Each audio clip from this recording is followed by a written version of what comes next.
আজকে আমরা 31 নম্বর লেকচারে রয়েছি। আমরা আগের দিন আইডিয়ালিজম সম্পর্কে কান্টের বক্তব্য এবং আইডিয়ালিজমের বিরুদ্ধে কান্টের আপত্তি এগুলো আলোচনা করছিলাম, এবং আলোচনা করতে গিয়ে আমরা ওখানে কান্টের সেলফ নিয়েও কিছু আলোচনা করেছিলাম। আইডিয়ালিজমের সঙ্গে তো সেলফের একটা গুরুত্বপূর্ণ সম্পর্ক আছে। আমরা দেখেছিলাম যে কান্ট প্রথমত হচ্ছে যে আইডিয়ালিজমকে খণ্ডন করছেন,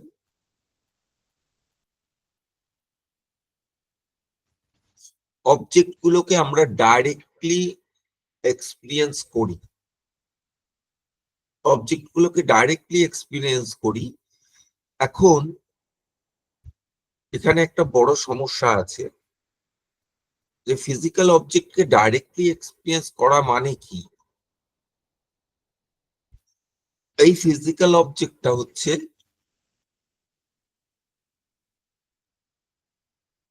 বা এক্সটার্নাল অবজেক্টটা হচ্ছে রিয়েল অবজেক্ট,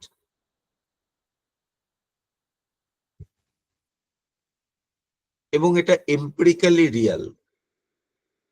এম্পিরিক্যালি রিয়েল বলতে কান্ট বুঝেছেন এটা এক্সপিরিয়েন্সে ধরা পড়ে, ডাইরেক্ট এক্সপিরিয়েন্সে ধরা পড়ে অবজেক্ট। কিন্তু যারা অবজেক্টকে ডাইরেক্ট এক্সপিরিয়েন্সে ধরা পড়েন, কান্ট পরে বলেন কান্টের আগে, তারা যে অর্থে বলেছেন কান্ট সে অর্থে বলেন।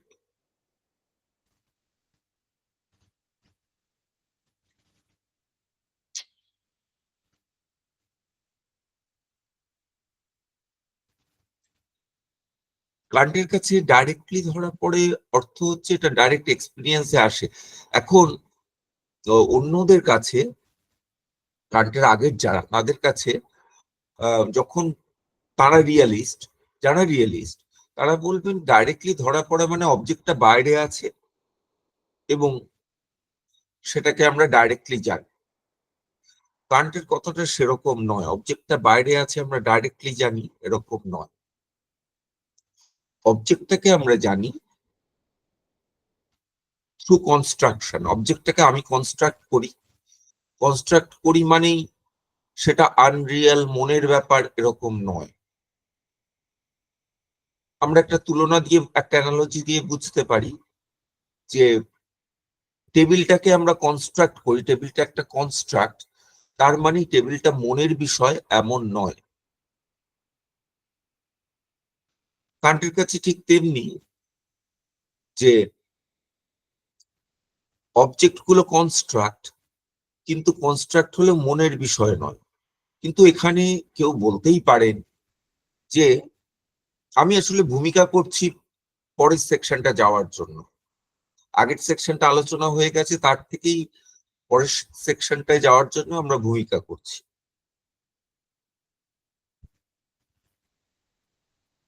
আমরা আসলে আজকে ফেনোমেনা আর নোমেনা এর পার্থক্যটা নিয়ে আলোচনা করব, এবং কান্ট কেন নোমেনা আলোচনা মানে স্বীকার করলেন সেটা আলোচনা করব।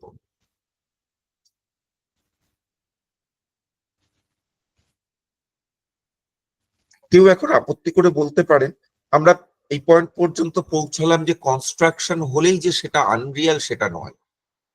এখন যেমন টেবিল কনস্ট্রাকশন কিন্তু আনরিয়াল নয়, ফিজিক্যালি রিয়েল। এখন বলতেই পারেন কেউ যে কান্টের ক্ষেত্রে এই অ্যানালজিটা খাটে না। কেন কান্টের ক্ষেত্রে কেন খাটবে না এই অ্যানালজিটা?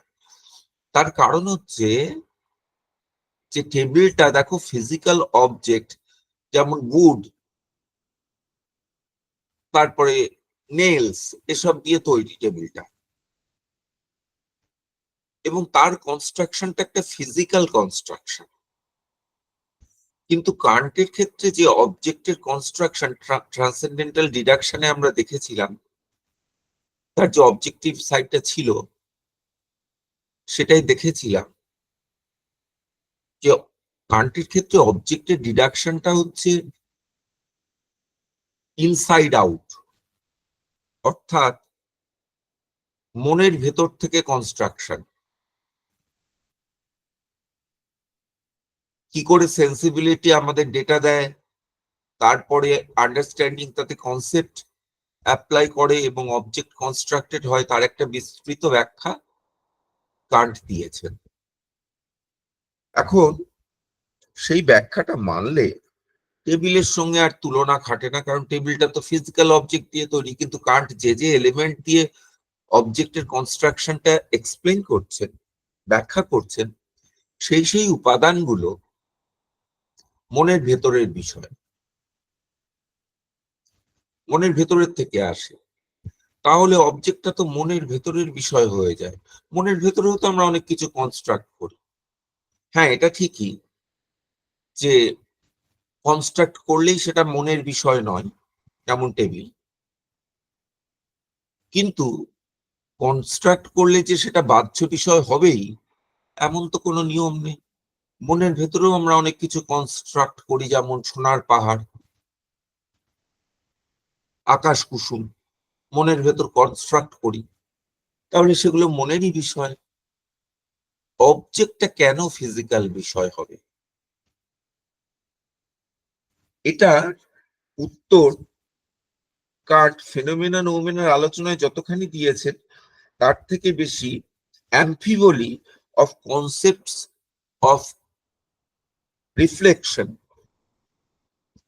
এইটাই দিয়েছেন। দাঁড়াও, 1 মিনিট দাঁড়াও। অ্যাম্ফিবলি বাংলা কি হয় দেখি, একটু দেখে নি কি বাংলা করা যায়।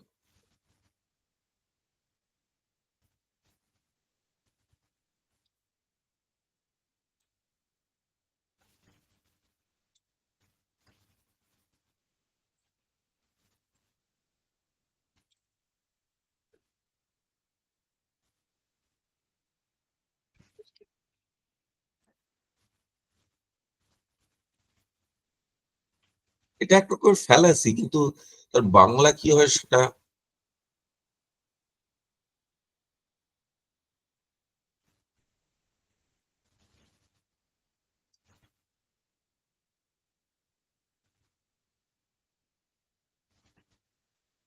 ধরো এরকম একটা যদি বাংলা করি, তোমরা আপত্তি করবে কিনা জানি না, আপাতত কাজ চালানোর জন্য। সেটা হচ্ছে যে বাইনারি, ফ্যালাসি অফ বাইনারি।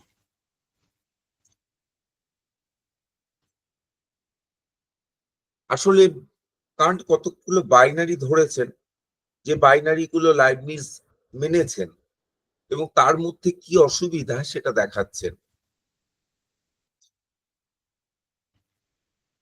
তাহলে বিকটিক চিন্তা, সেই চিন্তার মধ্যে কি অসুবিধা সেটা কান্ট দেখাতে চেষ্টা করছেন। এখানে যেন সেইটার একটা রিফ্লেকশন আছে বা প্রিলুড আছে। সেটা হচ্ছে এই যে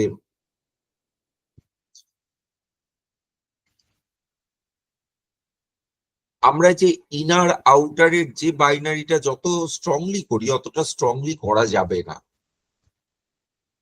ফিজিক্যাল অবজেক্টটা কনস্ট্রাকশনটা যদিও সেখানে মেন্টাল কনস্ট্রাকশন হয়, কিন্তু সেটা অবজেক্টিভ ইন দ্য সেন্স যে এটা ইন্টার সাবজেক্টিভ। শুধু আমার মনের বিষয় হলে এটা শেয়ারেবল হতো না, যা মনের বিষয় তা শেয়ারেবল হয় না। উইটগেনস্টাইন এই কথাটার উপর খুব জোর দিয়েছেন, যার জন্য উইটগেনস্টাইন প্রাইভেট ল্যাঙ্গুয়েজের বিরুদ্ধে এত কথা বলছেন। বলছেন প্রাইভেট ল্যাঙ্গুয়েজ হয় না। প্রাইভেট ল্যাঙ্গুয়েজ হয় না মানে কি? ইনার মেন্টাল স্টেটস গুলো তাহলে অস্বীকার করতে হবে। আমি জানি আমার মনের ভেতর অনেক রকম থট হয়, কিন্তু উনি বলছেন সেগুলো পাবলিক ল্যাঙ্গুয়েজে হবে। এই প্রাইভেট আর পাবলিকের পার্থক্যটা প্রথম করেছিলেন জন লক। এই জায়গাটা জন লকের কখনো পড়ানো হয় না কোথাও বা আলোচিত হয় না, কিন্তু লক স্পষ্ট পার্থক্য করেছে। আমার কিছু সাইন আছে, লক সাইন নিয়ে আলোচনা করছেন। সায়েন্স মানে ওই বিজ্ঞান অর্থে সায়েন্স, সাইন অর্থে সাইন নিয়ে আলোচনা করছে। কিছু সাইন আছে প্রাইভেট সাইন, কিছু আছে পাবলিক সাইন। প্রাইভেট সাইন কি, লকের মত বলছি। প্রাইভেট সাইন কি? প্রাইভেট সাইন হচ্ছে আইডিয়াস, যেটা শেয়ারেবল নয়, সেটা আমার কাছে, আমার আইডিয়াটা আমিই বুঝি। পাবলিক সাইন কি? পাবলিক সাইন হচ্ছে ওয়ার্ড। এই আইডিয়াটা যখন ওয়ার্ডে রিপ্রেজেন্টেড হয় তখন সেটা পাবলিক সাইন, সেটা শেয়ারেবল, সেটা শেয়ার করতে পারি। লক কিন্তু এই যে পাবলিক সাইন, এটা নিয়ে বেশি দূর আলোচনা করলেন না। তিনি প্রাইভেট সাইন বা আইডিয়াস নিয়ে আলোচনা করলেন, এবং তোমরা জানো যে প্রাইমারি আইডিয়াস, সেকেন্ডারি আইডিয়াস, এই জাতীয় আলোচনা করতে করতে তিনি অনেক দূর গেছেন। লক, বার্কলি, হিউম সবাই আইডিয়াস এর দিকটা আলোচনা করলেন, পাবলিক সাইন নিয়ে আলোচনাটা করেননি। পরবর্তীকালে যারা ভাষা দার্শনিক, তারা কিন্তু এই সর্বজনীন যে সর্বজনীন যে চিহ্ন বা সংকেত, সেই নিয়ে আলোচনা করছেন। এটা বোধহয় চিহ্ন হবে, সাইন, সর্বজনীন যে চিহ্ন, সেটা নিয়ে আলোচনা করছেন।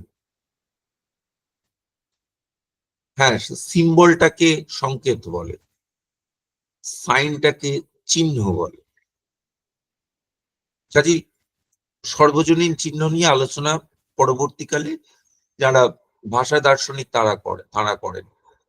উইটগেনস্টাইনের কাছে কিন্তু চিহ্নগুলো সর্বজনীন হলেই তবেই সেটা শেয়ারেবল। সর্বজনীনতার আরেকটা বৈশিষ্ট্য হচ্ছে তার শেয়ারেবিলিটি, সেটা অপরের সঙ্গে আদান প্রদান করা যায়।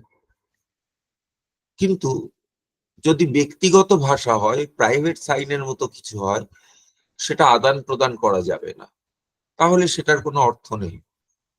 যেটা শেয়ার করা যায় না, যেটা শেয়ারেবল নয়, সেটার কোনো অর্থ নেই। অর্থ অর্থ আর মিনিং মাস্ট বি শেয়ারেবল। মিনিংটা প্রাইভেট হতে পারে না। আমি টেবিল শব্দকে বলতে বুঝি ডিম,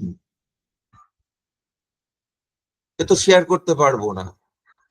ডিমের উপর বইটা রাখো, কিংবা ডিমের উপর এক গ্লাস জল রাখো, তুমি আর বুঝলে না, কিন্তু আমার কাছে ডিম মানে টেবিল। তাহলে এটা প্রাইভেট সাইন হলো, এটা শেয়ারেবল নয়। তো এইটাকে মানা যাবে না, উইটগেনস্টাইন বলছেন। এই জন্য তিনি মানে ইনার মেন্টাল স্টেট গুলোকেও উইটগেনস্টাইনের পক্ষে মানা অসম্ভব। ফিজিক্যাল স্টেট বা বিহেভিয়ার দিয়ে তিনি মানতে পারেন, কিন্তু ওইটা মানতে পারবেন না, ইনার স্টেট গুলো, কারণ সেটা প্রাইভেট ল্যাঙ্গুয়েজের মতো, বা ওই আইডিয়াস এর মতো, আইডিয়াস থট এর মতো। কারণ এই বাইনারিটা মানছেন না, এই ইনার আউটারের এই যে বাইনারি, এটা মানছেন না। ইনারটা আউটার, যখন লাইবনিজকে খণ্ডন করবেন, আমরা পরেই পড়বো, তখন দেখবো যে এই বাইনারিটার বিরুদ্ধে ওর আপত্তি আছে, ওর আপত্তি আছে। এখন তাহলে কি দাঁড়ালো ব্যাপারটা? আচ্ছা, 1 মিনিট, আবার এক্সকিউজ মি, কারণ আমার কিছু টেস্ট আছে, আমি একটু জাস্ট টাইম।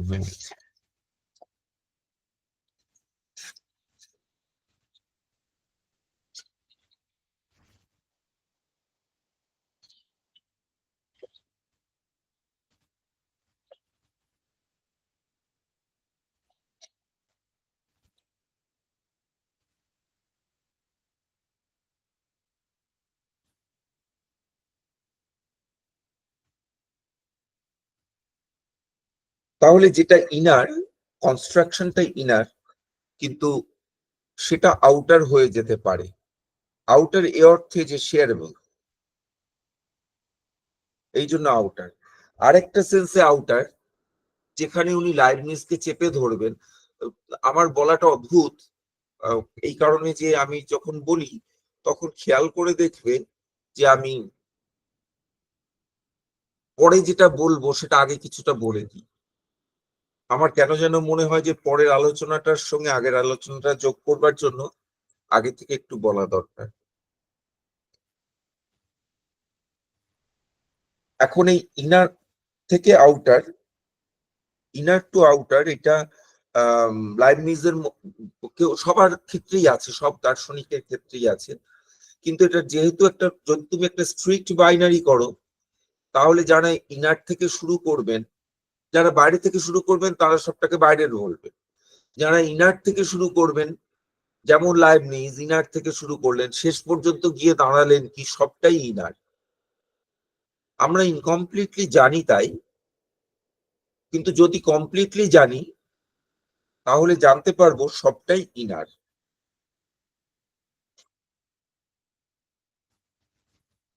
আউটার কিছু নেই লাইবনিজের কাছে, তাই জন্য সবই আইডিয়াস, সবই মোনাডস এবং মোনাডের আইডিয়াস, এবং আইডিয়াস গুলো ইনার, ইন্টারনাল টু মোনাডস।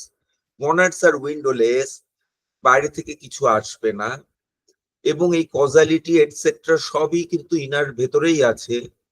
কাজে এক্সটার্নাল ওয়ার্ল্ড বলে লাইবনিজের কাছে আর কিছু নেই। কারণ এটাকে খণ্ডন করবেন, করে বলবেন লাইবনিজ একটা গুরুত্বপূর্ণ পয়েন্টে ভুল করছেন।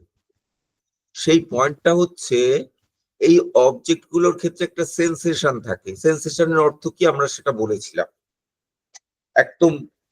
ট্রান্সেন্ডেন্টাল এস্থেটিকের শুরুতেই সেন্সেশন কথাটা কান্ট উল্লেখ করেছিল, একদম প্রথম পাতায় আছে সেন্সেশন কথাটা, এবং সেখানে কান্ট সেন্সেশন কথাটাকে ব্যাখ্যা করেছেন সেন্সেশন কি। এবং সেন্সেশন মানে এক্সপিরিয়েন্স দিয়ে আসে। লাইবনিজের এতদূর গিয়ে বলতে হলো যে এক্সপিরিয়েন্সটা আসলে এক্সটার্নাল কিছু থেকে আসে না, এক্সপিরিয়েন্সটাও ইন্টারনাল। সেই জন্য তিনি বলছেন আমরা বুঝতে পারি না তাই, কিন্তু এক্সপিরিয়েন্সটা ইন্টারনাল এবং ওটা রিজনের পার্ট, ওটা বাইরে থেকে আসে না। আমরা ভুল করে ভাবি ওটা বাইরে থেকে এসেছে।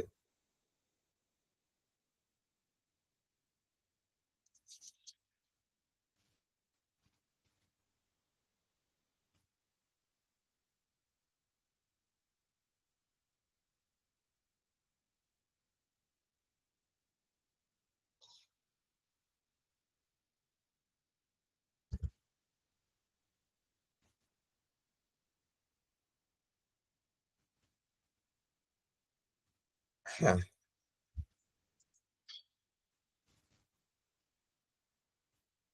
কান্ট সেই এই জায়গাটাকে খণ্ডন করছেন। ওই যখন অ্যাম্পিভোলি নিয়ে আলোচনা করব তখন।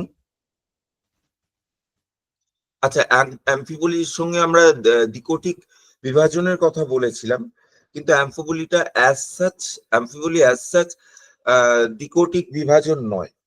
অ্যাম্ফিবোলি হচ্ছে দ্বিকোটিক বিভাজনের যে সমস্যা, সেইটা, সেই সমস্যাটা তুলে ধরছেন কান্ট।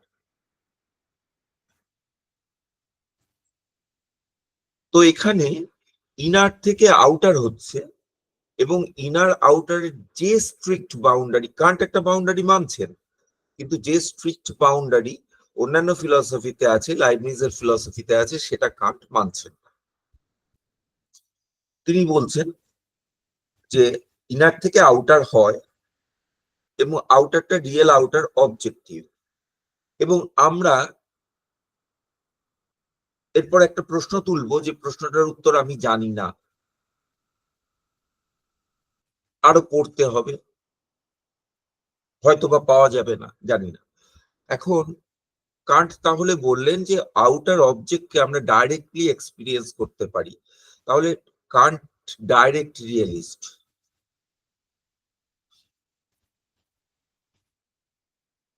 আবার ডাইরেক্ট এক্সপিরিয়েন্স হয় মানে কান্টের কাছে তো অদ্ভুত ব্যাপার, এক্সপিরিয়েন্স হয় মানে ইনটুইশন থাকে, তার ভেতর কনসেপ্টস থাকে, তার মধ্যে ফর্মস থাকে স্পেস এন্ড টাইমের, আউটার হলে স্পেসের ফর্ম অবশ্যই থাকবে, তাহলে এগুলো সব থাকে, সেটা নিয়ে সেই অবজেক্টটাকে আমি ডাইরেক্টলি এক্সপিরিয়েন্স করি।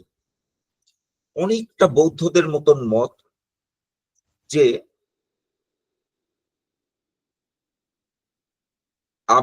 আমার যখন সামান্য লক্ষণের প্রত্যক্ষ হয়, সেখানে সামান্য লক্ষণের প্রত্যক্ষটা হচ্ছে সামান্য লক্ষণটা আরোপিত, কিন্তু শুধুমাত্র সামান্য লক্ষণের প্রত্যক্ষ হয় না, একটা সলাকশন ওর পিছনে থাকে, তার উপরে সামান্য লক্ষণ বসে এবং সলাকশনটাকে আমার প্রত্যক্ষ হয় না, আমি সামান্য লক্ষণ প্রত্যক্ষ করি, কিন্তু প্রত্যক্ষ হয় ডাইরেক্টলি, এটা ডাইরেক্ট জ্ঞান, তাই জন্য প্রত্যক্ষ। কারণ সেরকম বলবেন ওই রকম কনসেপ্টস জড়ানো, যে ইনটুইশন সেটার প্রত্যক্ষ হয়, ডাইরেক্ট এক্সপিরিয়েন্স হয়। এইবার বললাম একটা যে জটিল প্রশ্ন বা কঠিন প্রশ্ন, জটিল নয় কঠিন প্রশ্ন এখানে উত্থাপিত হবে। আমি যদি অবজেক্টকে ডাইরেক্টলি জানি, তাহলে আমার ভ্রম প্রত্যক্ষ হয় কি করে, দড়িতে সাপের জ্ঞান কি করে হয়? আমি তো দড়িকে সাক্ষাৎ ভাবেই জানবো, তাহলে সর্ববুদ্ধি হবে কি করে? যারা ডাইরেক্ট রিয়েলিস্ট তাদের কাছে এটা একটা খুব কঠিন প্রশ্ন। নৈয়ায়িকরা ডাইরেক্ট রিয়েলিস্ট, অনেকে বলেন নাইভ রিয়েলিস্ট, কিন্তু নাইভ কথাটা আমার পছন্দ নয়, নাইভ কথাটা, নৈয়ায়িক ভিউটা মোটেই নাইভ নয়, সেটা খুব সাটল ভিউ। নাইভ কথার মধ্যে একটা গ্রসনেস আছে, আনসার্টেনিটি আছে, কিন্তু নৈয়ায়িক ভিউটা খুব সাটল ভিউ, এবং অনেকেই যারা ডাইরেক্ট রিয়েলিস্ট তারা সাটেলিটি, তাদের বক্তব্যটা খুব সাটল, কারণ তারা জানেন যে এই জায়গাটায় আটকে যাব, সেখানে কিভাবে ব্যাখ্যা করবেন। নৈয়ায়িক কিন্তু ডাইরেক্ট রিয়েলিস্ট হয়েও এটার একটা ব্যাখ্যা দেন, কিভাবে ব্যাখ্যা দেন সেটা তোমাদের এখানে আর আলোচনা করছি না। কিন্তু কান্টের ক্ষেত্রে ব্যাখ্যাটা কি হবে? নৈয়ায়িক যে ব্যাখ্যা দেন অলৌকিক সন্নিকর্ষ দিয়ে ব্যাখ্যা দেন, কিন্তু কান্ট তো আর অলৌকিক সন্নিকর্ষ মানবেন না, তাহলে তার কাছে ব্যাখ্যাটা কি হবে? কিন্তু দেখো, কান্ট এটা নিয়ে আলোচনা করেননি, অন্তত আমি পাইনি এখনো পর্যন্ত। আসলে কান্টের কি হয়, এত লেয়ার্স, যে একটা জিনিস পড়তে পড়তে পড়তে পড়তে হয়তো দুবার পড়েছি, তিনবার পড়েছি, কিন্তু সেখানে হয়তো সেই পয়েন্টটা চোখে পড়েনি, আবার পরে যখন পড়ছি 1 বছর পরে, তখন গিয়ে মনে হচ্ছে আরে এখানে তো এই পয়েন্টটা রয়েছে এই কথার মধ্যে লুকিয়ে, সেটা বেরিয়ে আসে। তো এখনো পর্যন্ত আমি সেরকম বের করতে পারিনি যে এটা কি বল, একটা ব্যাখ্যা বের করতে পেরেছি কেন কান্ট এটা নিয়ে আলাদা করে আলোচনা করলেন। কান্ট দেখো ট্রান্সেন্ডেন্টাল ফিলসফি করছেন, এম্পিরিক্যাল ফিলসফি করছেন না। কাজেই এম্পিরিক্যাল ইলিউশন কি করে হয়, এটা কান্টের মাথা ব্যথা নয়। এম্পিরিক্যাল ইলিউশন কি করে হয়, সেটা সাইকোলজিস্টের মাথা ব্যথা। কান্ট সেখানে যেটা নিয়ে, তাই কান্ট এম্পিরিক্যাল ইলিউশন নিয়ে কথা বলছেন না, কান্ট যেটা নিয়ে আলোচনা করছেন সেটা হচ্ছে ট্রান্সেন্ডেন্টাল ইলিউশন, যেটা হচ্ছে ট্রান্সেন্ডেন্টাল ডায়ালেকটিকে আলোচিত। সেখানে ট্রান্সেন্ডেন্টাল ইলিউশন নিয়ে কথা বলছেন, যে ইলিউশন গুলো আমাদের ইউনিভার্সাল ইলিউশন। আমাদের কিছু এম্পিরিক্যাল ইলিউশনও ইউনিভার্সাল, দড়িতে সাপের ইলিউশনটা ইউনিভার্সাল নয়, কিন্তু চাঁদকে ছোট দেখা এটা ইউনিভার্সাল ইলিউশন। যখন তুমি জানো যে চাঁদটা ছোট নয়, তখনও তুমি চাঁদকে ছোটই দেখো, এই ইলিউশনটা তোমার হবে, তোমার সেন্সটাই এমন ভাবে তৈরি, সেটা দিয়ে ইলিউশনকে ব্যাখ্যা করা হবে। তাহলে এটা ফিজিওলজিক্যাল ব্যাখ্যা, সেন্স দিয়ে ব্যাখ্যা করছি। ঠিক যেমন দুটো রেল পাটরি দুটো রেল পাটরি দুটো রেল দূরে গিয়ে জুড়ে যায়। এই ইলিউশনটা আমরা যখন জানি, যেটা আমরা সবাই জানি যেটা জোড়ে না, কিন্তু তবু আমাদের এই ইলিউশনটা হবে, এটা ইউনিভার্সাল ইলিউশন। এবং সেটাকে ব্যাখ্যা করতে গেলে দেখো আমরা সবসময় ফিজিওলজি বা সাইকোলজি দিয়ে ব্যাখ্যা করি, কিংবা কিংবা যে যার চোখ খারাপ সে অনেক কেশোদাম দেখে। আমার যখন চোখ খারাপ হয়ে গেছিল আমি অনেক কেশ দেখতে পেতাম, হেয়ার, ছোট ছোট চোখের সামনে প্রচুর দেখতে পেতাম। সেটা আমার ভিশনটাকে অবস্ট্রাক্ট করে দিত। তো সেগুলো দেখতে পায়, এটা ফিজিওলজিক্যাল বা সাইকোলজিক্যাল হতে পারে। তাহলে এটা ফিজিওলজি দিয়ে ব্যাখ্যাত হবে।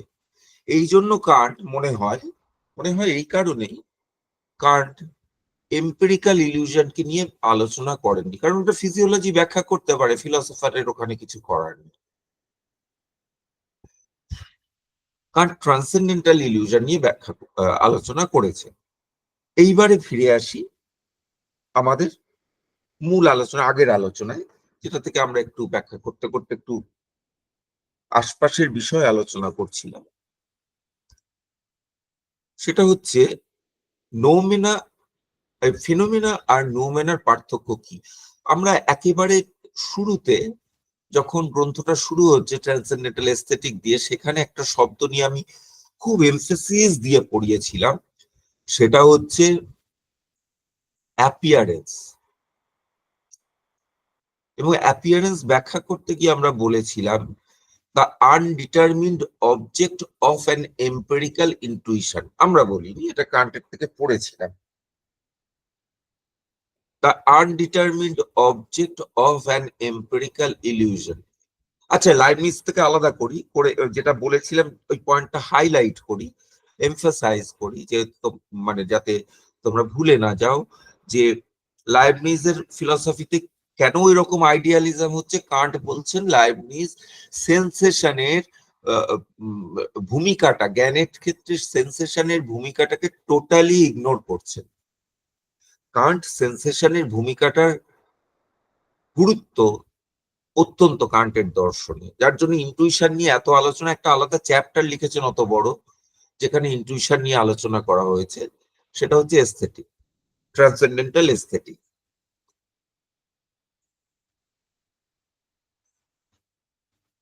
তাহলে সেন্সেশন দিয়ে আমাদের এক্সটার্নাল ওয়ার্ল্ডের সাথে যোগাযোগের একমাত্র উপায় হচ্ছে সেন্সেশন কান্টের কাছে। সেন্সেশন দিয়ে কিছু ডেটা আসে। এখন সেন্সেশন যেটাকে আরো ডেভেলপ করলে, সেই সেন্সেশনটা আরো ডেভেলপ করলে আমরা বলি সেন্স এক্সপিরিয়েন্স। কিন্তু কান্টের কাছে তো ইনসাইড আউট সেন্স কি করে হয়। সেন্সটা আমরা এটাও এক্সপ্লেইন করেছিলাম, কান্টের ক্ষেত্রে সেন্সের অর্থটা হচ্ছে যেগুলো আমার কাছে গিভেন। আমরা বলি পঞ্চ ইন্দ্রিয়ে গিভেন, কান্টের ক্ষেত্রে গিভেন। এবং গিভেন সেহেতু আমরা বুঝতে পারি এগুলো আলাদা আলাদা টাইপের। কোনোটা চাক্ষুষ, কোনোটা শ্রৌত্র, এরকম ভাবে আলাদা আলাদা আছে। তাহলে ওরকম আমরা পাঁচটা ইন্দ্রিয় মানি এবং একটা অন্তর ইন্দ্রিয় মানি।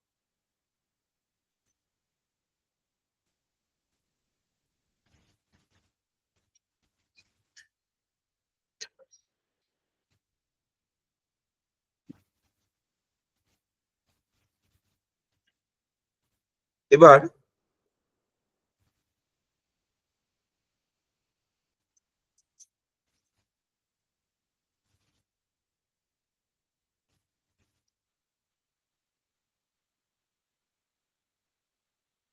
তাহলে আমাদের কাছে দুটো শব্দ এলো। আচ্ছা, নুমেনা কি, ফিনোমেনা কি? ফিনোমেনা হচ্ছে আমাদের অ্যাপিয়ারেন্স কে যদি অবভাস করি, তাহলে ফিনোমেনার বাংলা কি হবে?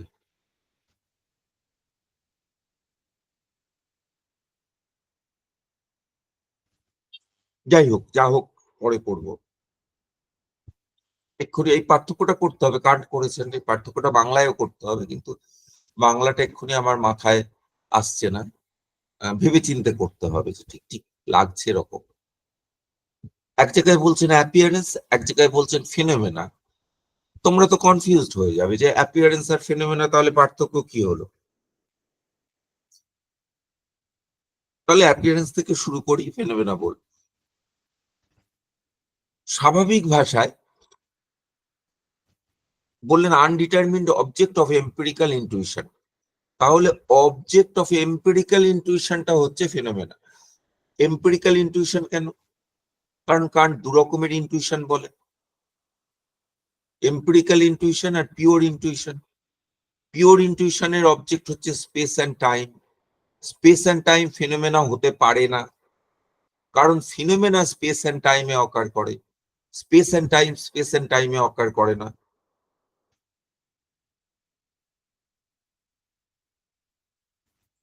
যেমন অনেক দর্শনেই বলা হয়েছে দেশকাল কি সর্বব্যাপী। এই ব্যাপ্তিটা যদি দেশকাল হিসাবে বোঝো, তাহলে দেশকাল কি দেশকালে ব্যাপ্ত? এই প্রশ্নটার খুব একটা মানে হয় না, কারণ দেশকাল কি দেশকালে ব্যাপ্ত, এ আবার কি ধরনের কথা? দৈশিক ব্যাপ্তি, কালিক ব্যাপ্তির কথা বলতে পারি, কিন্তু দেশকালের ব্যাপ্তি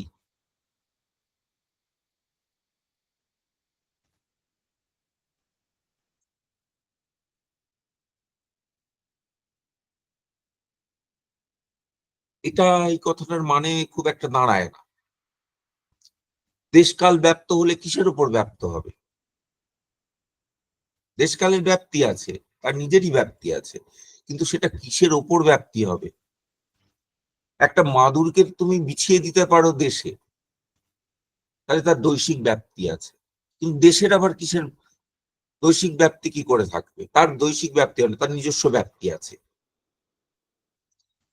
এখন ফিজিক্যাল অবজেক্ট গুলোর দৈশিক ব্যাপ্তি আছে, এবং আমার যে ইনটুইশন হয়, ইনটুইশনের একটা দৈশিক ব্যাপ্তি আছে, কারণ দেশকালে সেটা প্রেজেন্টেড হয়েছে, দেশকাল নিয়ে আসে। কিন্তু অ্যাট দ্য সেম টাইম দে আর আনডিটারমিন্ড, অর্থাৎ তারা ক্যাটেগরাইজড নয়, ক্যাটেগরি অ্যাপ্লাইড হয়নি, তার আগের স্টেজটাকে বলা হচ্ছে। ওই যে র পার্টিকুলারকে বলা হচ্ছে, বেয়ার পার্টিকুলারকে বলা হচ্ছে, দেশ কালে অবস্থিত বেয়ার পার্টিকুলারকে বলা হচ্ছে, যেটা নিছক বিশেষ বা কেবল বিশেষ, সেই বিশেষটাকে বলা হচ্ছে। তার উপর সামান্য আরোপ করে বোঝা হচ্ছে না।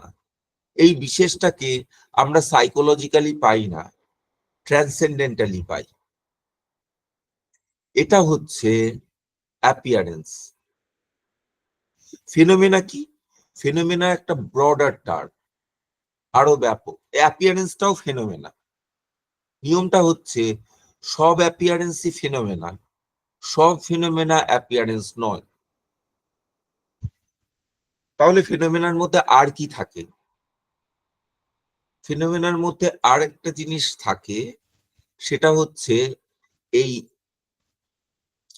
অ্যাপিয়ারেন্সটা তো দেশকালে আছে, কিন্তু অ্যাপিয়ারেন্সটার মধ্যে, এবং এটা এম্পিরিক্যাল, দেশকালে দেশে আছে মানে এম্পিরিক্যাল, এবং অ্যাপিয়ারেন্সটা এম্পিরিক্যাল, দেশে আছে যেহেতু, কিন্তু সেটা ক্যাটেগরাইজড নয়। কিন্তু যখন সেটা ক্যাটেগরাইজড হয়, তখন সেটা একটা ফুল ফ্লেজেড অবজেক্ট, সেটাও এম্পিরিক্যাল অবজেক্ট। তাহলে এম্পিরিক্যাল অবজেক্ট দু রকমের, একরকম আনক্যাটেগরাইজড, একরকম ক্যাটেগরাইজড। সহজ হয়ে গেল। যেটা আনক্যাটেগরাইজড এম্পিরিক্যাল অবজেক্ট, সেটাকে আমরা বলবো অ্যাপিয়ারেন্স। আর ক্যাটেগরাইজড এবং আনক্যাটেগরাইজড সব রকম অবজেক্ট অফ এক্সপিরিয়েন্স, সেগুলোকে নিয়ে বলবো ফিনোমেনা। তাহলে ফিনোমেনা একটা বড় সার্কেল, তার মাঝখানে একটা ছোট সার্কেল, যেটা হচ্ছে অ্যাপিয়ারেন্স। পার্থক্যটা খুব গুরুত্বপূর্ণ। দেখো, অ্যাপিয়ারেন্সের ওয়ার্ল্ড হয় না, কিন্তু ফিনোমিনাল ওয়ার্ল্ড হয়। রাসেলের কাছে অ্যাপিয়ারেন্সের একটা ওয়ার্ল্ড আছে, ওয়ার্ল্ড অফ অ্যাপিয়ারেন্স, আমাদের জ্ঞানের ওয়ার্ল্ড সেটা। কিন্তু কান্টের যে অ্যাপিয়ারেন্স, তার ওয়ার্ল্ড বললে সেটা জ্ঞানের ওয়ার্ল্ড নয়, সেটা আমরা জ্ঞানের, সেটাকে আমরা জানতে পারি না, ধরতে পারি না। জানতে পারি একটা অ্যানালিসিসের মাধ্যমে। ঠিক যেমন ভাবে আমরা নির্বিকল্পককে ধরতে পারি অ্যানালিসিসের মাধ্যমে, আমাদের সাইকোলজিক্যালি আসে না নির্বিকল্পক, ঠিক তেমনি আমরা অ্যাপিয়ারেন্সের ওয়ার্ল্ডটাকে ধরতে পারি অ্যানালিসিসের মাধ্যমে। কিন্তু আমাদের যেটা মানে ফেনোমেনাল ওয়ার্ল্ড, সেটার ওই অ্যাপিয়ারেন্সের অংশটুকু বাদ দিলে বাকি ফিনোমেনাল ওয়ার্ল্ডটা কিন্তু আমাদের সাইকোলজিক্যালি অ্যাভেইলেবল এবং এপিস্টেমোলজিক্যালি অ্যাভেইলেবল। অ্যাপিয়ারেন্সের ওয়ার্ল্ডটা এপিস্টেমোলজিক্যালি অ্যাভেইলেবল নয়, ট্রান্সেন্ডেন্টালি অ্যাভেইলেবল। মানে এম্পিরিক্যাল এপিস্টেমোলজিতে ধরা যাবে না তাকে, তাকে ট্রান্সেন্ডেন্টাল এপিস্টেমোলজিতে ধরতে হবে। কিন্তু অ্যাপিয়ারেন্সের ওয়ার্ল্ডটাকে, অ্যাপিয়ারেন্সের মানে ফিনোমেনাকে তুমি এম্পিরিক্যাল এপিস্টেমোলজি দিয়ে ধরতে পারবে। এটা হচ্ছে ফিনোমেনা। এইবার কান্ট ফিনোমেনা থেকে যাচ্ছে নোমেনাতে। এইখানে কান্টের আর্গুমেন্ট কি? নোমেনাকে তো জানা, মানে নোমেনাল অবজেক্ট গুলোকে জানা যায় না। জানা যায় না কথার অর্থ কি? কান্ট তো জ্ঞানকে বেঁধে দিয়েছেন। জ্ঞান মানেই হচ্ছে ক্যাটেগরাইজড জ্ঞান।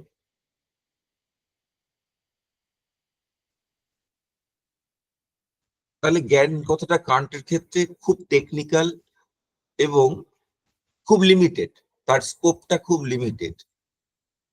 জ্ঞানটা ক্যাটেগরাইজড জ্ঞান, ক্যাটেগরি দিয়ে বুঝতে হবে, এবং ক্যাটেগরির ভ্যালিড অ্যাপ্লিকেশন হচ্ছে ইনটুইশনের উপর। যার ইনটুইশন হয় তার উপরেই ক্যাটেগরিজ অ্যাপ্লাইড হতে পারে। ক্যাটেগরির আর কোনো ভ্যালিড অ্যাপ্লিকেশন নেই।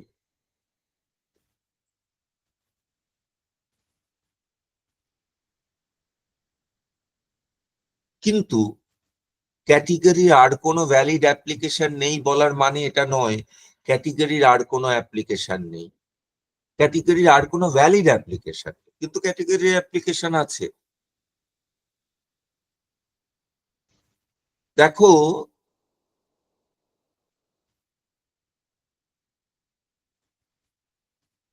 ভারত সরকার ঘোষণা করেছে তুমি পাকিস্তানে যেতে পারো না, তার মানে তুমি পাকিস্তানে যেতে পারো না। তুমি কি সত্যি পাকিস্তানে যেতে পারো না? তুমি দৌড়ে ঢুকে গেলে পাকিস্তানে, সীমার কাঁটাতারের উপর একটা তুমি খুব ভালো পোল ভল্ট দাও, তো পোল ভল্ট দিয়ে সীমার উপরে চলে গেলে পাকিস্তানে তো যেতে পারলে। তার মানে কি? তুমি পাকিস্তানে যেতে, তুমি ভারত সরকার যখন বলছে তুমি পাকিস্তানে যেতে পারবে না, তার মানে হচ্ছে তুমি বৈধভাবে পাকিস্তানে যেতে পারবে না। এখন তুমি বৈধভাবে পাকিস্তানে যেতে পারবে না, অবৈধভাবে তুমি সীমার উপরে চলে গেলে যেতেই পারো। যদি সিকিউরিটি গার্ডের, তুমি সিকিউরিটি ফোর্সের চোখ এড়িয়ে ওপারে চলে যাও। এখানেও ঠিক সেরকম। কান্ট বলছেন যে ক্যাটেগরিজ এর অ্যাপ্লিকেশনের জায়গা হচ্ছে ইনটুইশনের উপর, অন্যখানে অ্যাপ্লাইড হয় না। কথাটার মানে হচ্ছে তার ভ্যালিড অ্যাপ্লিকেশন, অবৈধভাবে সে অ্যাপ্লাইড হতেই পারে। এবং কান্ট এতদূর বলবেন যে আমাদের স্বাভাবিক প্রবৃত্তি, প্রবণতা হচ্ছে তার অবৈধ অ্যাপ্লিকেশন করা। কেন সেরকম প্রবণতা আছে সেটা পরে আমরা আলোচনা করব ট্রান্সেন্ডেন্টাল ডায়ালেকটিকে গিয়ে। কিন্তু কান্ট যদি আমাদের সব জ্ঞানকে আটকে ফেলেন ফেনোমেনার মধ্যে, তাহলে নৌমেনাকে তিনি মানতে গেলেন কেন? কি যুক্তিতে নৌমেনাকে মানতে মানতে হবে? কান্টের যুক্তিটা কিন্তু হচ্ছে আর্গুমেন্ট বাই কন্ট্রাস্ট, অর্থাৎ বৈপরীত্যের যুক্তি। আমরা জানি যখনই আমি বলি কোনো কিছু সাদা, তাহলে কোনো কিছু বা কোনো কিছু লাল, তাহলে কোনো কিছু আছে যা না লাল বা অলাল, না হলে লাল বলার কোনো মানে হয় না। ঠিক তেমনি আমি যদি বলি অবজেক্ট অফ এক্সপিরিয়েন্স, তাহলে এমন কিছু নিশ্চয়ই আছে যেটা অবজেক্ট অফ এক্সপিরিয়েন্স নয়। এই যুক্তিতে কান্ট যাচ্ছেন। যেগুলোকে এক্সপিরিয়েন্স করা যাবে না অথচ সেগুলো আছে, এক্সপিরিয়েন্স করা যাবে না অথচ আছে, কি অর্থে বলবো? যেটা আছে এক্সপিরিয়েন্সের অবজেক্ট, সেটা এক্সপিরিয়েন্সের দ্বারাই আছে, অর্থাৎ এক্সপিরিয়েন্সই তার প্রমাণ। কিন্তু অবজেক্টের এক্সপিরিয়েন্স ছাড়া আর কি প্রমাণ হতে পারে? ভেবে দেখো, আর তো কোনো প্রমাণ নেই অবজেক্টের। একটা অবজেক্ট আছে বলতে গেলে তো সেটা এক্সপিরিয়েন্সের দ্বারাই সেটা প্রমাণিত হয়। আর তো কোনো, কেউ বলবেন অনুমানের দ্বারা প্রমাণিত হয়। আরে অনুমানটা তো এক্সপিরিয়েন্স নির্ভর ব্যাপ্তি জ্ঞান লাগে, তার দৃষ্টান্ত লাগে, তাহলে এক্সপিরিয়েন্সের দ্বারাই প্রমাণিত হয়। এবং অনুমানের দৃষ্টান্ত যেহেতু লাগে, সেহেতু যেটা অন্য কোথাও দেখেছি এক্সপিরিয়েন্সের দ্বারা, সেটাই এখানে এক্সপিরিয়েন্সে প্রমাণিত হয়। যেটা কখনো এক্সপিরিয়েন্সে আসেনি, সেটার অস্তিত্ব অনুমানের দ্বারা প্রমাণিত হয় না।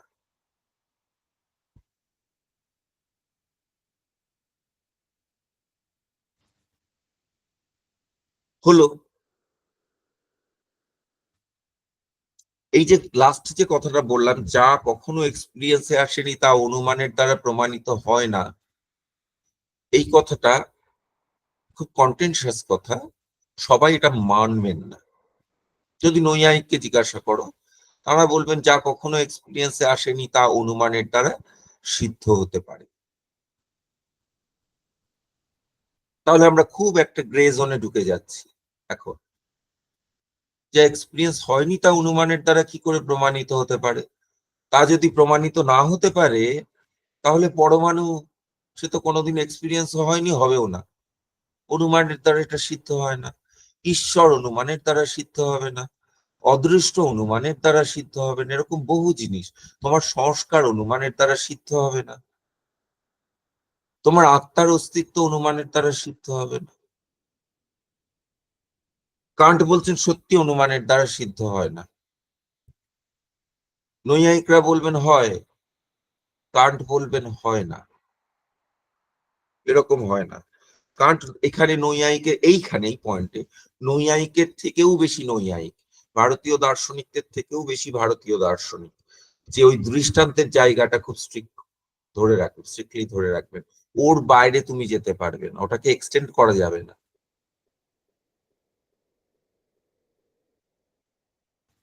তোমার যেহেতু সর্বজ্ঞের অভিজ্ঞতা হয় না, সর্বজ্ঞের অনুমানও হতে পারবে না। নৈয়ায়িক বলবেন সর্বজ্ঞের অভিজ্ঞতা হয় না, কিন্তু সর্বজ্ঞের অনুমান হয়। কান্ট ওই ট্রান্সেন্ডেন্টাল ডায়ালেক্টিকে দেখাবেন এই অনুমানগুলো দুষ্ট, এই অনুমানগুলো দুষ্ট। এটা কোথায় বলেছেন তিনি?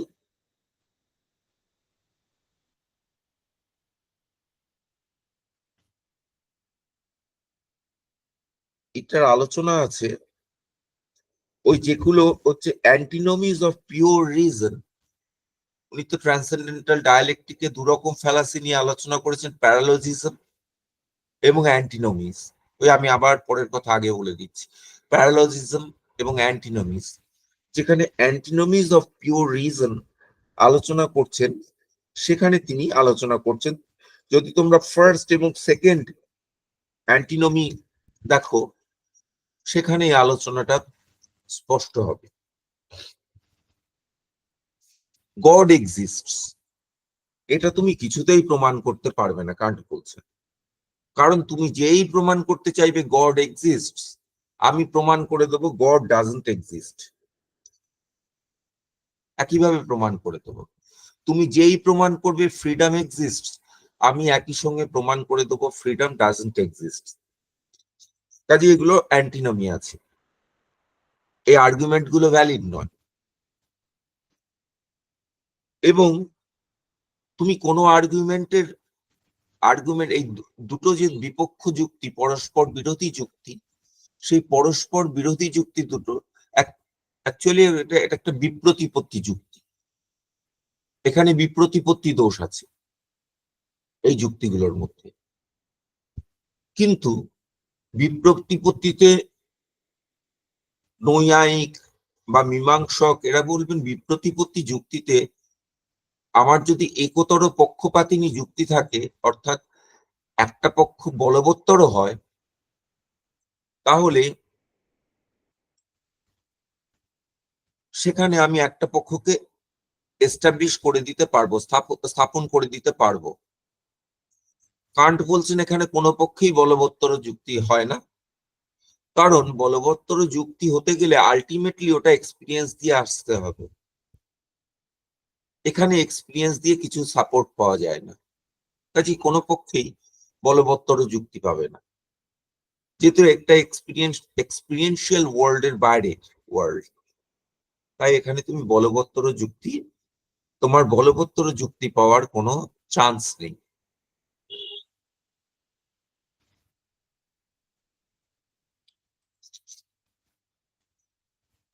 তাহলে এই যুক্তিগুলো হবে না। কিন্তু তাহলে আমরা নৌমেনাকে মানবো কেন? আবার ফিরে যাই ওই যেখানে আমরা পয়েন্টটা ছেড়েছিলাম সেই জায়গাটায়। নৌমেনাকে মানবো by the argument of contrast, মানে by the argument by contrast, মানে বৈপরীত্যের যুক্তি দিয়ে। কোনো কিছু থাকলে তার বিপরীতটাও থাকতে পারে। কাজে আমার মানে এক্সপিরিয়েন্সিয়াল অবজেক্টের ওয়ার্ল্ড আছে, তাহলে এমন অবজেক্টের ওয়ার্ল্ড থাকতে হবে যে অবজেক্টের ওয়ার্ল্ডটা এক্সপিরিয়েন্সিয়াল ওয়ার্ল্ড নয়। যেহেতু সেটা এক্সপিরিয়েন্সিয়াল ওয়ার্ল্ড নয়, সেহেতু সেটা আমাদের জ্ঞানীয় ওয়ার্ল্ড নয়। কারণ কান্ট আগেই দেখিয়ে এসছেন আমাদের জ্ঞানীয় ওয়ার্ল্ড বা world of knowledge is confined within the world of our experience. আমাদের অভিজ্ঞতার, বাস্তব এবং সম্ভাব্য অভিজ্ঞতার জগতের মধ্যেই আমাদের জ্ঞান সীমিত। তাই ওই জগৎ সম্পর্কে আমাদের জ্ঞান হয় না। কিন্তু কান্ট ট্রান্সেন্ডেন্টাল মানে ডায়ালেক্টিকে গিয়ে দেখাবেন এই জগৎ সম্পর্কে জ্ঞান না হলেও এই জগতের মানে এই জগৎকে স্বীকার করা আমাদের পক্ষে আবশ্যিক। এখানেই দেখালেন এই জগৎকে স্বীকার করা আমাদের পক্ষে আবশ্যিক। এবং তিনি মনে করছেন এই জগতের কিছু কিছু বস্তু না স্বীকার করলে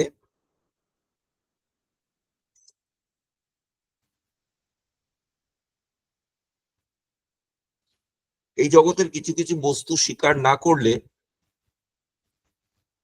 আমাদের বাস্তব জীবন চলবে না।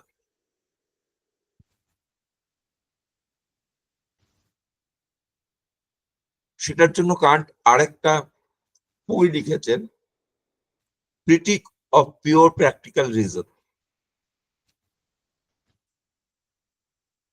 অনেকেই ওটাকে বলেন মানে ক্রিটিক অফ প্র্যাকটিক্যাল রিজন। সেখানে বক্তব্য হচ্ছে, মানে অনেক বক্তব্য আছে, তার মধ্যে একটা বক্তব্য হচ্ছে যে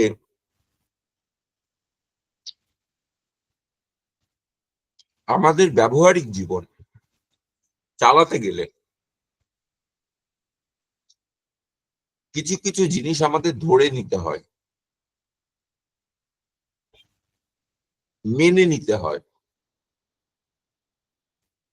এই জিনিসগুলো না মানলে আমাদের দৈনন্দিন জীবনযাত্রা বা ব্যবহারিক জীবন চলবে না। কিন্তু এই জিনিসগুলো এমনই, এগুলোকে প্রমাণ করা যায় না। তার মধ্যে প্রথম হলো পার্মানেন্স অফ দ্য সেলফ। সেলফটা আছে।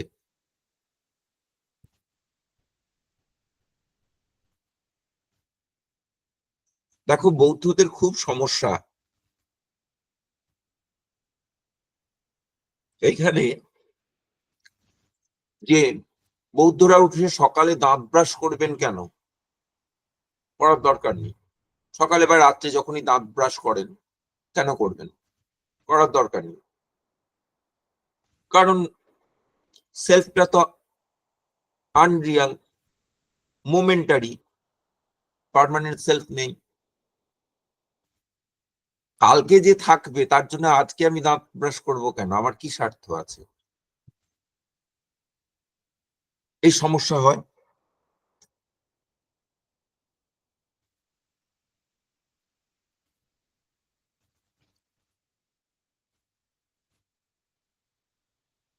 বৌদ্ধরা নিজের মতন করে এর একটা ব্যাখ্যা দিয়েছেন। তারা একরকম 2 tier রিয়েলিটি মানেন। বলবেন সেলফটা আছে আরেকটা অন্য টিয়ারে, যেমন সমৃদ্ধি সৎ। কান্ট ওরকম 2 tier রিয়েলিটি মানেন না। হ্যাঁ, এক অর্থে মানেন, তবে ওই অর্থে নয়।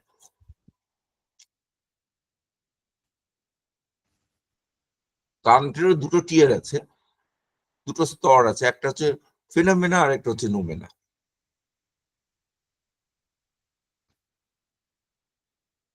আমরা দেখবো পরে গিয়ে, মানে ট্রান্সেন্ডেন্টাল ডায়ালেকটিকে গিয়ে দেখবো যে কান্ট যেখানে প্যারালজিজম গুলো আলোচনা করছেন, সেইখানে বলছেন যে সেলফের পার্মানেন্স, সেলফ মানা, উনি বলছেন rational psychology, rational psychology as such, যেটা তুমি রিজন দিয়ে সেলফকে আবিষ্কার করে ফেলতে পারো, যেটা ডেকার্ট বলেন, নোয়াইক বলেন, এরকম অনেকেই বলেন। সেলফের জ্ঞান আমাদের হয়, রিজন দিয়ে বুঝতে পারি একটা সেলফ বলে কিছু আছে। এমনকি বার্কলি বলেন, লক বলেন, রেশনাল সাইকোলজিকে তিনি অস্বীকার করছেন, ওটাকে সাইকোলজি বলছেন এবং সেটাকে অস্বীকার করছেন, বলছেন এরকম ভাবে প্রমাণ করা যায় না। সাইকোলজি আবার রেশনাল হতে পারে নাকি? সাইকোলজি তো এক্সপেরিমেন্টাল বা এম্পেরিক্যাল, সেটা আবার রেশনাল হবে কি করে? সাইকোলজি বারবার আমরা এক্সপিরিয়েন্স এটা দেখি, এটা দেখি দেখি, তাহলে মানুষের মনটা এইভাবে কাজ করে, সেটাকে বলা হয়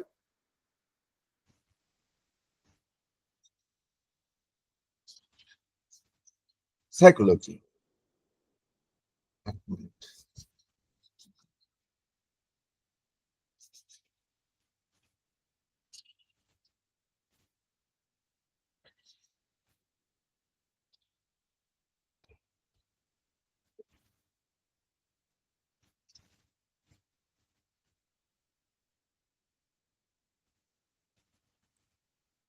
জাস্ট মিনিট।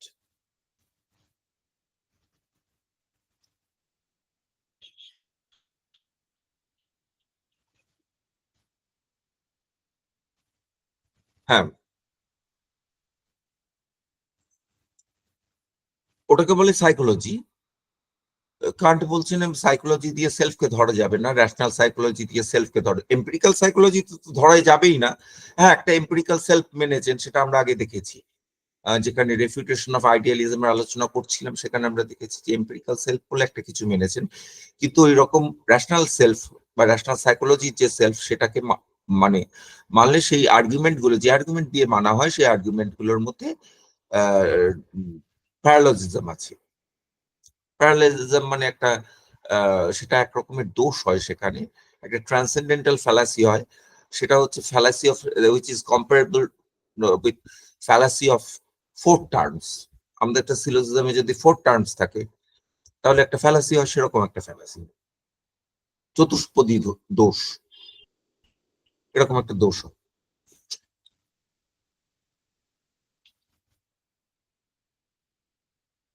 ঠিক একইভাবে সেগুলো আমরা ধরে ধরে আলোচনা করব।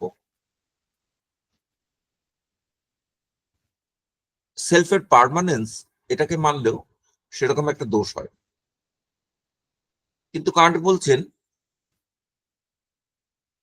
দোষ হলেও এগুলোকে আমাদের মানতে হবে। তাহলে আমাদের দুটো অপশন, আমি সেলফকে মানবো অথবা মানবো না। আরেকটা, আমি স্থায়িত্ব মানব না মানব না।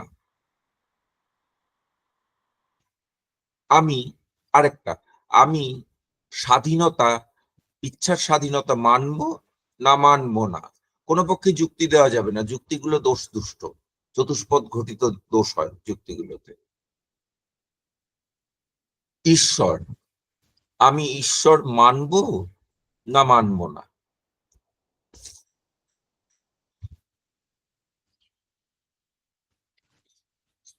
ঈশ্বর, স্বাধীনতা, এগুলো মানতে গেলে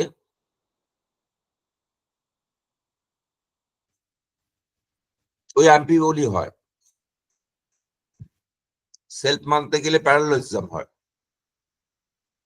আর ঈশ্বর অ্যাম্বিভ্যালি গুলো বললাম যে বিপ্রতিপত্তি যুক্তি আছে, এরকম যুক্তি।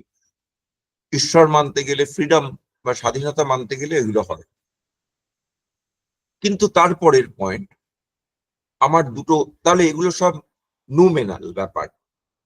মানবো কি মানবো না এগুলো তাহলে বলে দাও, নেই, হয় না। কিন্তু সেই প্রশ্ন, মানবো কি মানবো না, উত্তরটা কি হবে? যখন তোমার সপক্ষে কোনো জোরালো যুক্তি নেই তখন মেনো না। না, কান্টের সেটা যুক্তি নয়।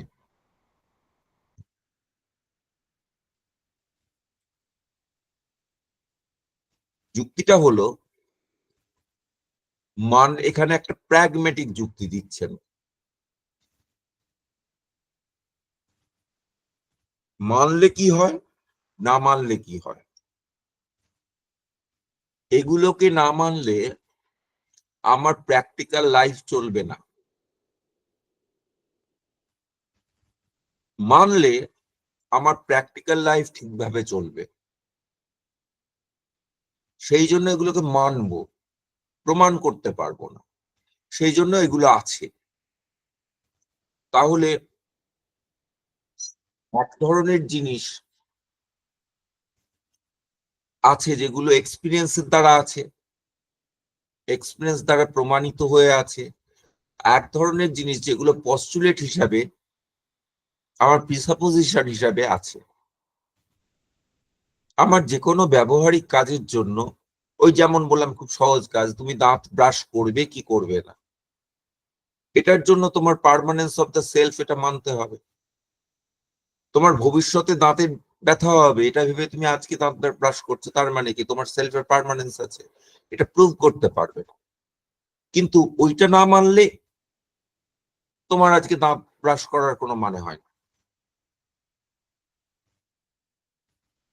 মানে দাঁতে ঝাড়ু ঘষার কোনো মানে হয় না।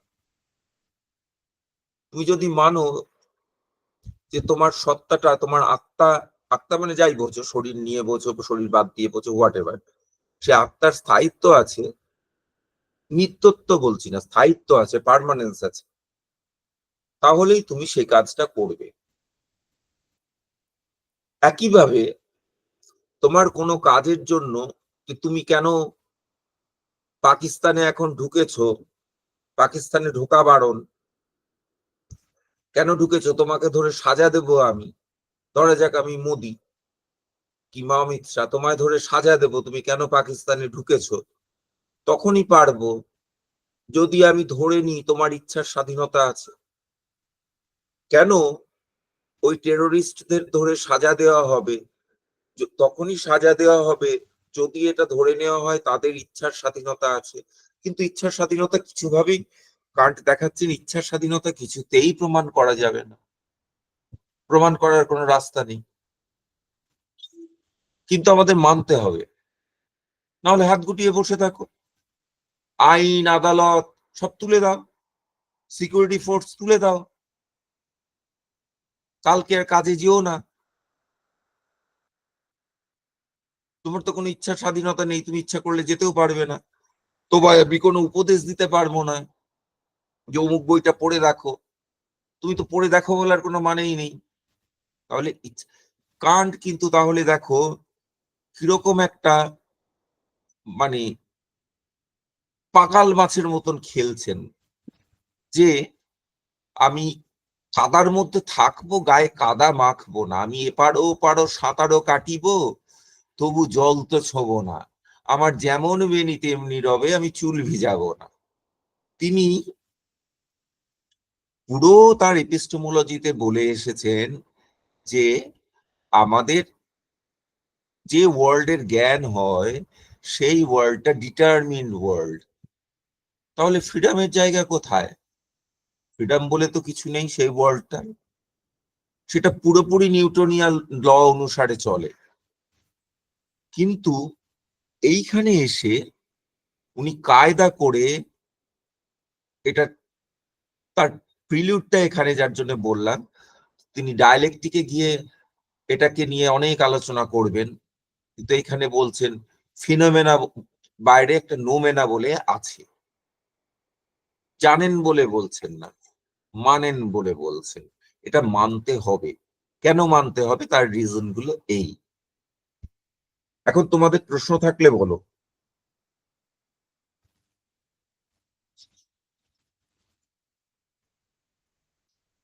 হ্যাঁ, আরেকটা জিনিস, আমি একটা পয়েন্ট বলতে ভুলে গেছি। তাহলে যা কিছু স্পেস অ্যান্ড টাইমে ইনটুইটেড হয় সে অবজেক্ট গুলোই হচ্ছে ফেনোমেনা। সেটা ক্যাটেগরাইজড হোক মানে একটু সাম আপ করছে, সেটা ক্যাটেগরাইজড হোক আর আনক্যাটেগরাইজড হোক। আরেকটা, নোমেনার আবার দুটো অর্থ আছে, এই পয়েন্টটা ইম্পর্টেন্ট। একটা নেগেটিভ অর্থ আর একটা পজিটিভ অর্থ। নোমেনার নেগেটিভ অর্থটা কি? আগেই আমরা বলেছি নেগেটিভ অর্থটা, যে যেগুলো আমাদের, যে অবজেক্ট গুলোর আমাদের ইনটুইশন হয় সেই অবজেক্ট গুলো তো হচ্ছে, সেই অবজেক্ট গুলোকে নিয়ে হচ্ছে ফিনোমেনা। তাহলে নোমেনা কি বোঝাই যাচ্ছে নেগেটিভলি? যে অবজেক্ট গুলোর আমাদের ইনটুইশন হয় না সেই অবজেক্ট গুলো নিয়ে হচ্ছে নোমেনা। ইনটুইশন হয় না যে অবজেক্টের, সেগুলোর হচ্ছে নোমেনা, নোমেনাল অবজেক্ট।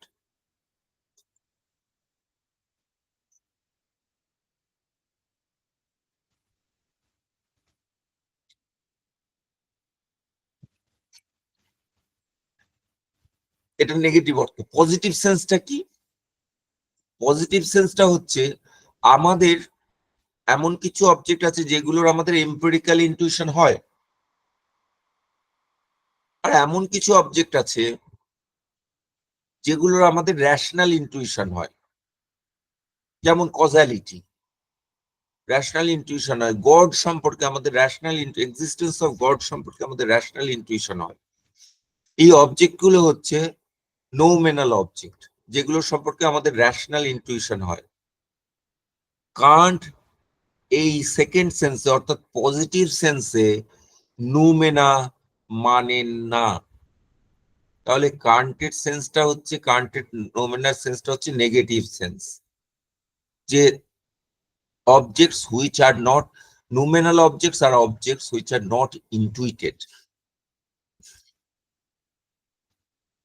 আর পজিটিভ সেন্সে হচ্ছে noumenal objects are objects of rational intuition.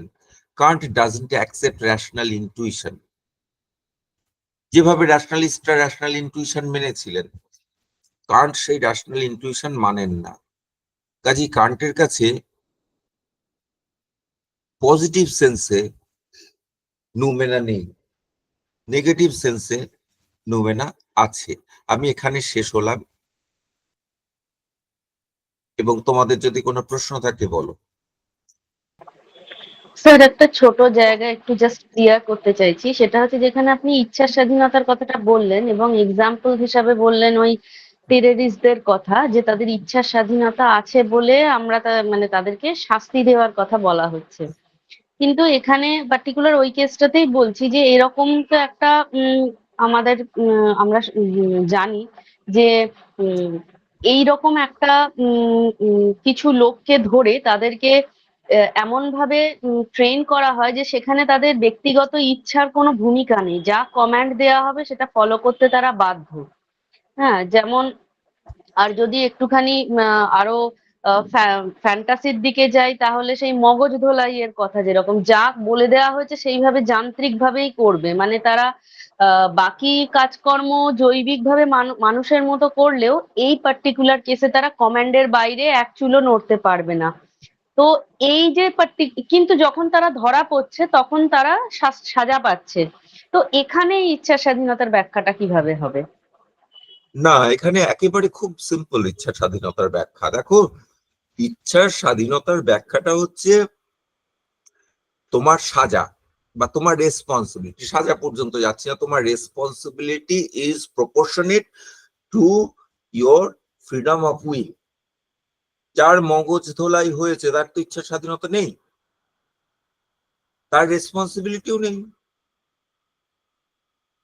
মগজ ধৌত ব্যক্তিকে তো সাজা দেওয়া হবে না, সাজা দেওয়া হলে যে মগজ ধোলাই করছে তার সাজা হবে। মগজ ধৌত ব্যক্তি তো ওইভাবে ওই রকমই করবে, কারণ তাকে ওইভাবে করা হচ্ছে, সে তো একটা মেশিন। একটা রোবটকে তো আমরা কোনোদিন সাজা দিই না, ঠিক ও একটা রোবট, তখন রোবট হয়ে গেছে, সে কমেন্টটা শুনে চলে। মানে আগে সাইকোলজিতে, একটু পুরনো সাইকোলজিতে এখনো কেউ কেউ মানেন, হিপনোটিজম বলে একটা জিনিস মানা হতো, এখনো কেউ কেউ মানেন। তো হিপনোটিজম, যে হিপনোটাইজড, সে হিপনোটাইজারের দ্বারা প্রভাবিত, সে সেইভাবে করছে। এখন হিপনোটাইজড অবস্থায় যেটা হয়, যেটা সে করে, সেটার জন্য তো সে, কিংবা আন্ডার ড্রাগের আন্ডারে সে যেটা করে, সেটার জন্য তো সে রেসপন্সিবল নয়। হ্যাঁ, ড্রাগটা যদি সে নিজে নেয়, স্বেচ্ছায় নেয়, ড্রাগটা স্বেচ্ছায় নেওয়ার ক্ষেত্রে তার কিন্তু ইচ্ছা স্বাধীনতা আছে, এবং সে জেনে কনসিকোয়েন্সেস কি হতে পারে সেটা জেনেই সে ড্রাগ নিয়েছে বা অ্যালকোহল নিয়েছে, নিয়ে ড্রাইভ করছে, তখন সেইটার জন্য, সেই একটার জন্য, সেই জেনে শুনে অ্যালকোহল নিয়ে ড্রাইভ করা, এই একটার জন্য তাকে সাজা দেওয়া হয়। কিন্তু একটা যে রেজাল্টটা হয় সেটার জন্য তারপরে তো মেকানিক্যাল ব্যাপারটা হয়ে যায়, কাজে সেটার জন্য তার রেসপন্সিবিলিটি ধরা হয় না।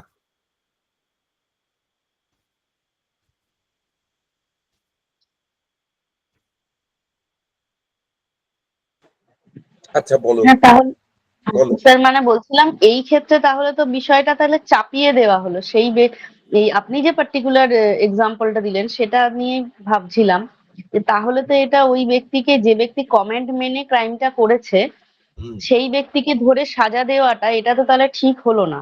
মানে সেও তো কোথায় চাপিয়ে দেওয়া একটা ইয়ের শিকার। না, ওই দেখো সিনেমার যে মগজ ধোলাই আর না, এই মগজ মগজ, ধোলাই না স্যার, আপনি যেটা টেররিস্টের কেসে বললেন।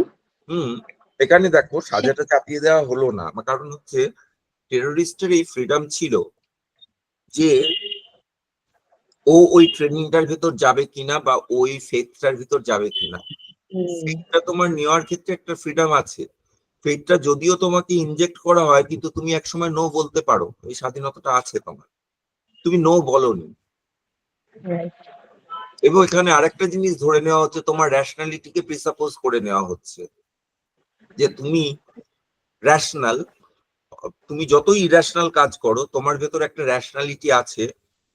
তোমাকে যখন ওই ফেথটা তোমার ভেতর ইনজেক্ট করা হয় বা ইনডিউস করা হয়, তখন তোমার একটা র্যাশনালিটি দিয়ে তুমি বলতে পারো যে না, এটা আমার ভেতর করো না আর, বা আমি নেব না, তুমি হুম, অপোজ করতে পারো।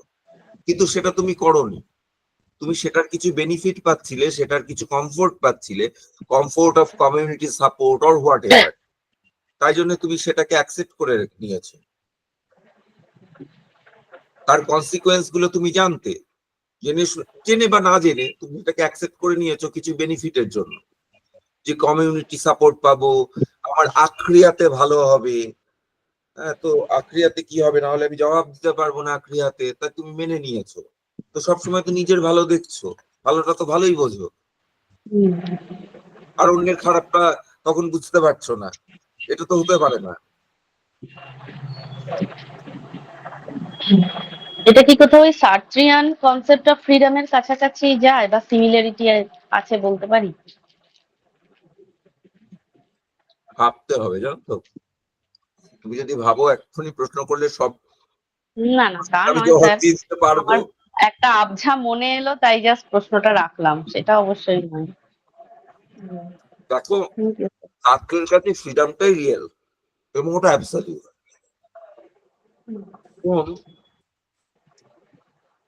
ছাত্রীর আপত্তিটা কোথায়? ছাত্রীর আপত্তি ছাত্রীর সাথে ওই কমিউনিস্টদের লাভের টাইপ অফ রিলেশনশিপ ছিল। কমিউনিস্টরা তো অ্যাবসলিউট ফ্রিডম মানবেন না, বরং তারা ফ্রিডমের নেগেশনের দিকে যাবেন অনেকটাই। কিন্তু ছাত্রে তো একদম অ্যাবসলিউট ফ্রিডম, এবং অ্যাবসলিউট ফ্রিডম মানে কি? একদম একদম স্ট্রঞ্জ ইন্ডিভিজুয়ালিজম। ইন্ডিভিজুয়াল একদম ডিটারমিন করতে পারে। কিন্তু কমিউনিস্টদের ক্ষেত্রে ইন্ডিভিজুয়াল হলো সোশ্যালি ডিটারমিন্ড। এই জায়গায় একটা ঘোরতর পার্থক্য হয়ে যাচ্ছে।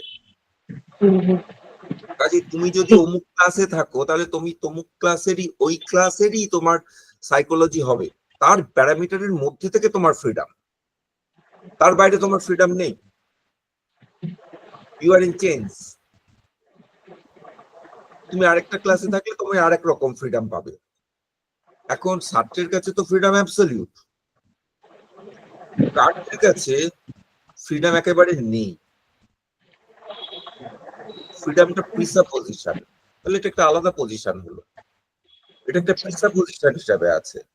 আমি অ্যাক্ট করি, ওই আবার সেই ট্রান্সেন্ডেন্টাল আর্গুমেন্ট, আমি অ্যাক্ট করি, এই অ্যাক্ট গুলো করতে গেলে ওই ফ্রিডমটাকে ধরে নিয়ে অ্যাক্ট করি।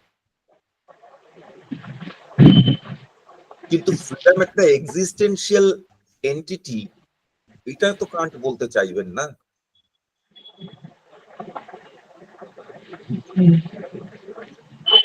মানে এক্ষুনি আমার এরকম একটা রিয়াকশন হচ্ছে, আরো পড়লে হয়তো অন্য কথা আরো বলতে পারবো। মানে জায়গাটা তুমি বললে বলে আমি এখন ভাবতে গিয়ে এরকম ভাবছি অফেন। কিন্তু আমারও এই জায়গাটাই মনে হলো বলে জাস্ট প্রসঙ্গটা রাখলাম এই পর্যন্ত। তুমিও ভেবে দেখো কি দাঁড়াবে। এবং আমি এরকম অফহ্যান্ড যা মনে হলো সেটা বললাম, কিন্তু আরো ওই জায়গাটা ভাবার জায়গা আছে সত্যি করে। দুটো ফিলসফিক্যাল সিস্টেম, এরা তো সিস্টেম বিল্ডার্স। দুটো ফিলসফিক্যাল সিস্টেমকে ঝট করে মানে কম্পেয়ার করে দেওয়ার মধ্যে অনেক রিস্ক থাকে, অনেক ভুলের সম্ভাবনা থাকে। তো সেটার জন্য এটা তোমরাও ভেবে দেখো। আর কারোর কোনো প্রশ্ন থাকলে বলো, না হলে এখানে আমি মানে এ করি।